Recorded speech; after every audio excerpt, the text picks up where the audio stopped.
Nah, jawabannya kita tidak menemukan informasi persebaran fauna pada peta persebaran hasil bumi pertanian Indonesia. Mengapa? Ya karena peta tematik tersebut hanya memuat hasil bumi pertanian Indonesia.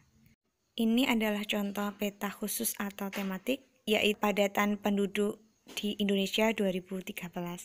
Tolong anak-anak perhatikan legenda, warna merah itu jumlah penduduknya lebih dari 1000. Nah, pada peta kepadatan penduduk ini, kita akan mengetahui di daerah mana saja yang padat penduduknya, sedang atau sedikit. Berikut adalah rumus menghitung kepadatan penduduk, yaitu jumlah penduduk dibagi luas wilayah.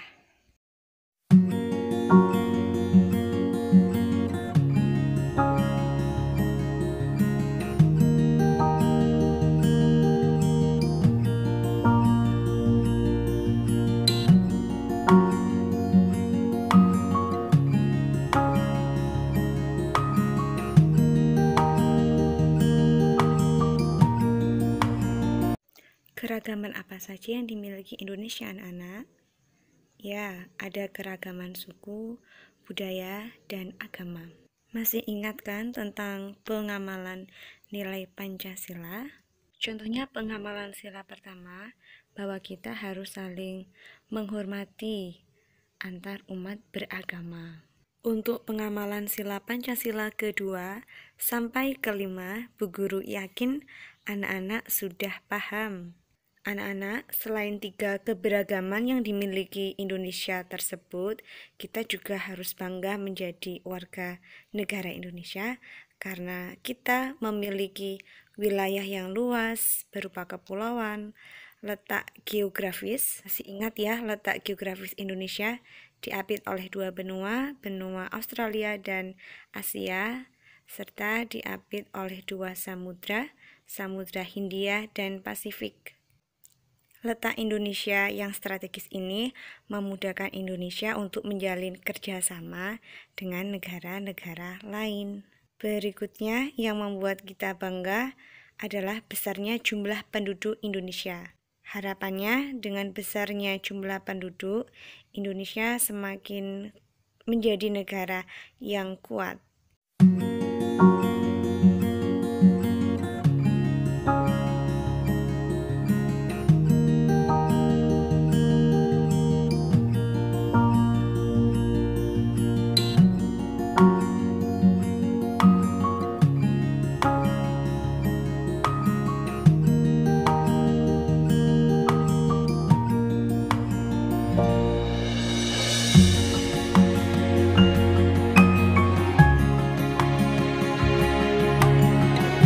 Setelah anak-anak menebak nama, suku, daerah, serta asalnya, sekarang kita akan mengetahui ada 6 agama yang diakui pemerintah, yaitu Islam, Kristen, Katolik, Buddha, Hindu, dan Konghucu.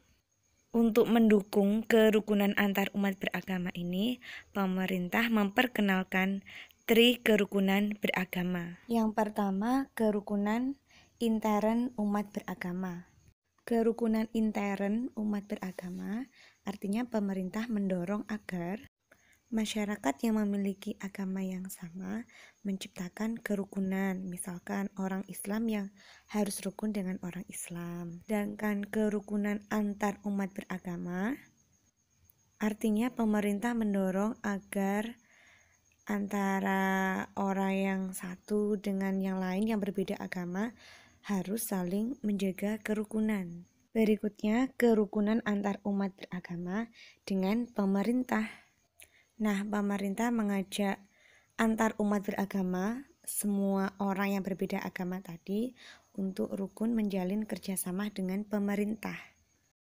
Karena Pancasila berfungsi sebagai pandangan hidup bangsa Indonesia, maka sudah seharusnya masyarakat mencerminkan nilai-nilai luhur Pancasila.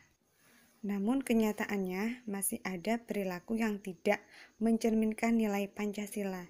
Dapatkah anak-anak menyebutkannya?